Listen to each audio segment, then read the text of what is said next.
이틀 연속 서울 전역에 폭염주의보가 발령됐습니다. 19일 은평과 양천 등 서울 일부 지역엔 오존주의보까지 내려졌는데요. 어르신 등 노약자는 바깥 활동을 자제하고 건강관리에 각별히 유의하셔야겠습니다.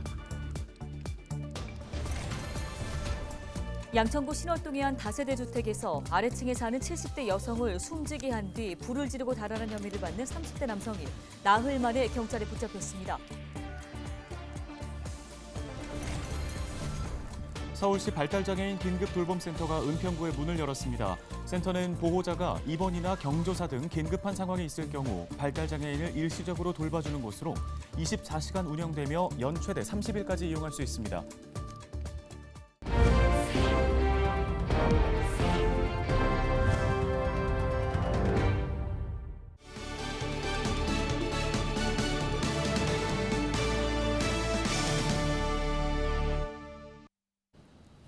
여러분 안녕하십니까? 헬로티비 뉴스입니다. 때이른 불볕더위가 찾아왔습니다. 서울과 경기 내륙 지역에 폭염주의보가 발효된 가운데 한낮 최고 기온이 35도까지 올랐습니다. 네, 이번 더위는 21일 비가 내리면서 한풀 꺾일 것으로 보입니다. 보도에 김신혜 기자입니다. 오전 10시.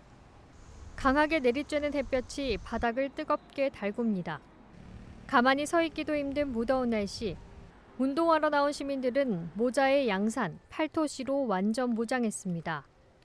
너무 더위가 일찍 온 것 같아요. 그래도 완전 무장을 하고 운동을 해야 건강하니까 하고 나왔어요. 선크림도 바르고 모자도 쓰고 양산도 쓰고. 몇 걸음만 떼도 땀이 주르륵. 서늘한 그늘에 앉아 숨을 돌립니다. 갑자기 거의 30도 가까이 올라와서 좀 더 완전 6월 아직 초인데 만약에 8월 가면 아예 밖을 못 나오지 않을까 생각합니다. 서울 전역과 경기 내륙 지역에 18일부터 이틀 연속 폭염주의보가 발효됐습니다. 19일 오후 2시 기준 서울과 인천 지역 기온은 35도까지 치솟았습니다. 이른 무더위를 몰고 온 건 동해상에 자리한 고기압입니다. 햇빛에 의해서 지표면이 가열된 것이 가장 큰 원인이라고 볼 수 있습니다. 또 다른 이유로는 특히 19일에는 동해상의 고기압이 의치하면서 약한 동풍이 백두대간을 넘어오고 있거든요. 이로 인해서 기온이 많이 올랐습니다. 이처럼 무더운 날씨에는 열사병 등 온열 질환에 걸릴 위험이 높아 각별한 주의가 요구됩니다. 낮 12시부터 오후 5시까지는 야외 작업이나 운동 등을 자제하고 갈증이 느껴지지 않더라도 규칙적으로 물을 많이 마시는 것이 좋습니다. 이번 더위는 길게 가지 않을 전망입니다.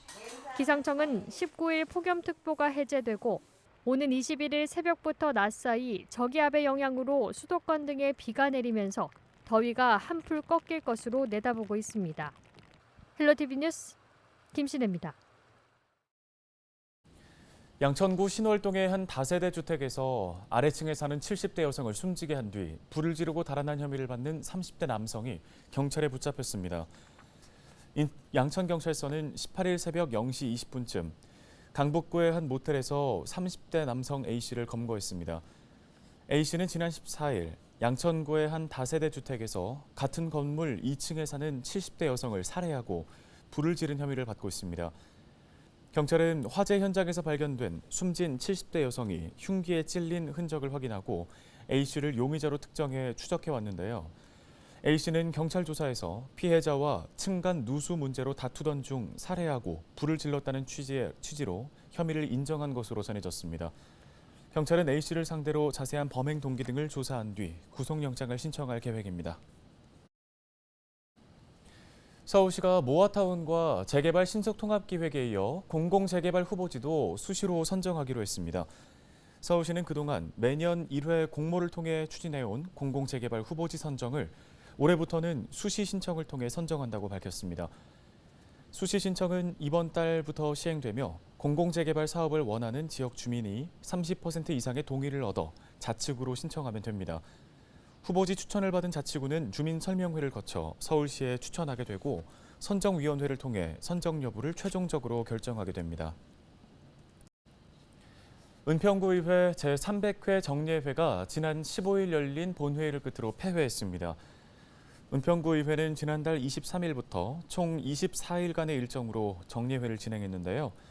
이번 정례회에서는 2022 회계연도 결산과 예비비 승인의 건을 포함해 재개정 조례안 17건, 동의안 2건, 역촌 역세권 정비구역 지정에 관한 의견 청취안 등을 처리했습니다. 구의회는 또 9일 동안 진행된 행정사무감사를 통해 불광천과 가련 청소년센터, 구산동 주민센터를 대상으로 현지 감사를 실시했고 은평문화재단 정상화 방안 등 주요 현안을 점검했습니다. 서울시 발달장애인 긴급돌봄센터가 은평구에 문을 열었습니다. 발달장애인 긴급돌봄센터는 보호자가 입원하거나 경조사 등 긴급한 상황이 있을 때 발달장애인을 일시적으로 돌봐주는 곳인데요. 센터는 세면, 목욕 등 일상생활과 야간 돌봄, 건강관리 등을 지원하며 24시간 운영됩니다. 이용 대상은 만 6세 이상, 65세 미만의 발달장애인이며 연 최대 30일까지 이용할 수 있습니다.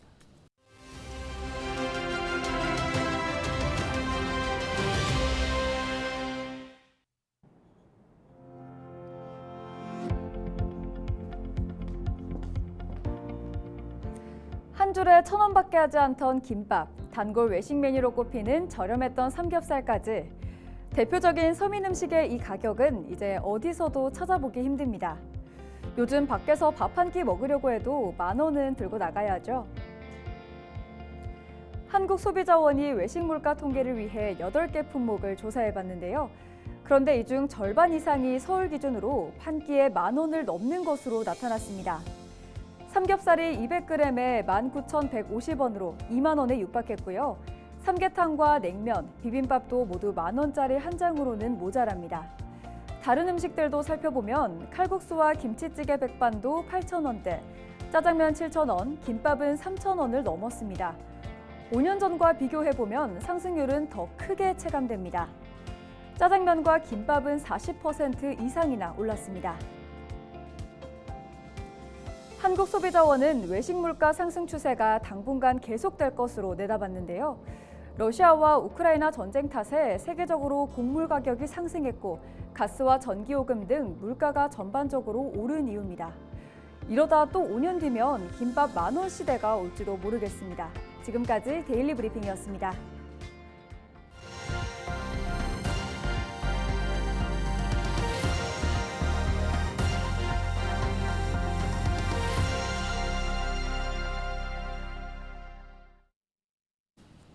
지역 소매를 막아라. 케이블 TV 공동 기획보도 순서입니다.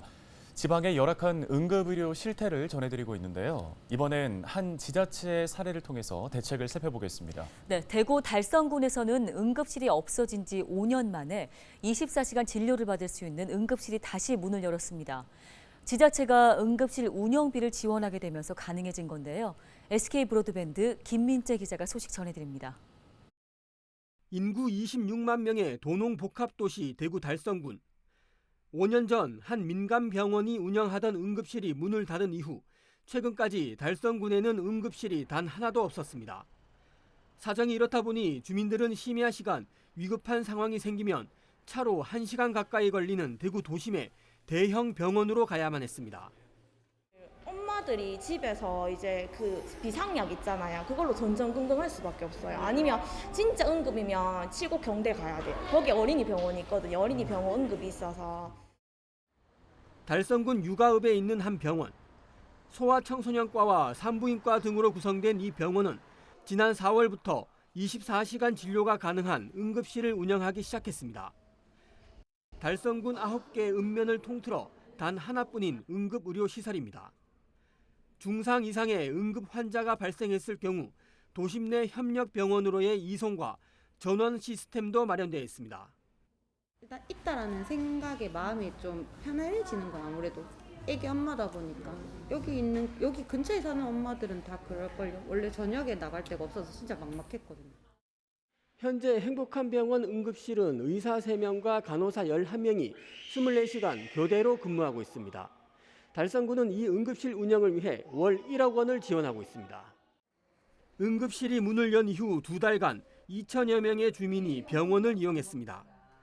응급실 이용자는 대부분 영유아나 고령층으로 비상 상황에 취약한 환자들이 많이 찾고 있습니다. 우리 예상대로 아니나 다를까 밤에 애기들 이 근처에는 젊으신 부부들이 많기 때문에 열나서 오는 고혈 환자라든지 이런 애기들이 굉장히 많아요. 그래서 주로 소아과 집중적으로 위주로 하고 달성구는 응급의료시설을 만들기 위해 지난해 지원 조례를 제정했고 공모 절차를 거쳐 이 병원을 선정했습니다. 야간에 운영하는 응급실이 없어 주민들이 큰 불편을 겪고 있다는 민원이 지속적으로 제기되자 군이 병원 운영비를 지원하는 것으로 방법을 찾은 겁니다. 의사도 3명 정도 상교대를 해야 이게 돌아가는 거고 간호사도 거기 있어야 되고 그러다 보면 거기에 행정요원도 있어야 되고 그런 부분들에 대한 인건비 부분을 저희들이 좀 산정을 했고 이제 저희가 100% 지원이라기보단 병원도 어느 정도 여기에 대한 사비를 좀 내고 저희도 한 1억 정도를 내고. 지자체가 병원 응급실 운영비를 지원하면서 의료 사각지대를 해소하는 모범 사례로 평가받고 있습니다. BTV 뉴스 김민재입니다.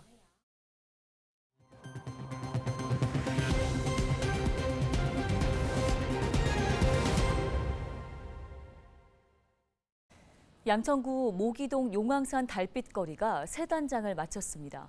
용왕산 달빛거리는 염창역 4번 출구에서 모기동 시장 골목가로 이어지는 거리로 양천구는 2020년부터 이곳에 지역 특화거리 사업을 추진해왔습니다.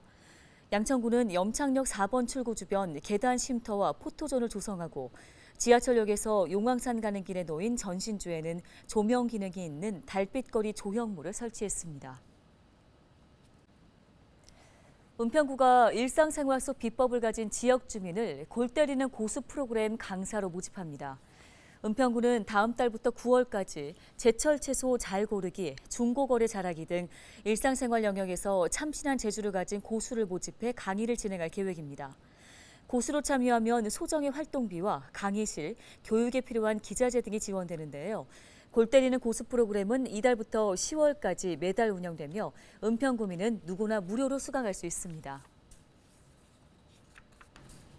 일반적인 성인 기준으로 일주일에 150분 정도를 빠른 속도로 걸으면 건강에 큰 도움이 된다고 하는데요. 네, 그런데 바른 자세로 걷지 않게 되면 관절을 다치거나 오히려 몸에 해를 입을 수도 있습니다.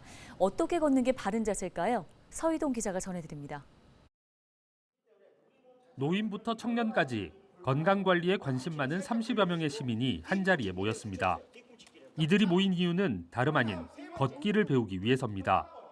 단순히 그냥 걷는 것이 아니라 바르게 걷는 자세를 익히는 것이 목적입니다. 우리가 일상 속에서 늘 걷고 있지만 올바른 자세로 걷는 법을 아는 경우는 많지 않습니다. 그래서 시민들에게 올바른 걷기 자세를 알려드려서 일상생활에서 건강을 증진시키고자 걷기 교육을 실시하게 되었습니다. 규칙적인 걷기는 질병과 사망의 위험을 낮추고 인지 기능과 수면의 질을 높입니다. 그렇다면 어떤 동작이 바른 걷기 자세일까? 먼저 턱은 가볍게 가슴 쪽으로 당기고 시선은 10에서 15m 정도 앞을 향합니다. 숨은 코로 들이마시고 입으로 내쉬며 자연스럽게 호흡하고 팔은 L자 또는 V자 모양으로 살짝 구부려 앞뒤로 가볍게 흔들어줍니다. 몸은 어깨와 가슴을 펴서 곧게 세우고 엉덩이는 심하게 흔들지 않습니다. 다리는 무릎 사이가 스치는 듯한 느낌으로 걷고 발바닥은 11자 모양으로 뒤꿈치부터 바닥에 닿아 발바닥 발가락 순으로 체중을 이동시킵니다. 우리가 걸을 때 지면으로부터 우리 몸이 받는 충격과 압력으로부터 우리 몸을 보호하기 위한 목적이 있고요. 그리고 우리가 걸을 때 사용하는 관절의 작동 범위도 적절하게 이용을 하고 그리고 무리하게 사용하는 근육으로부터도 우리 몸을 예방할 수 있기 때문에 올바른 자세가 필요합니다. 처음에는 바른 걷기 자세를 어색하게 느끼던 사람들도 연습을 거듭할수록 몸이 편해지는 것을 느낍니다. 오늘 걸어보니까 상당히 좋은 것 같습니다. 평상시에 좀 걷다가 오늘 걸어보니까 상당히 운동도 되고 아주 효과적이라고 생각을 하고 상당히 기분도 좋고 그렇습니다. 걷기 운동을 안전하게 하기 위해서는 편한 복장을 착용하고 운동 중에 물을 조금씩 자주 마시며 무리하지 않아야 합니다. 또 덥거나 미세먼지 농도가 높을 때는 실내에서 걷는 것이 좋습니다. 헬로티비 뉴스 서희동입니다.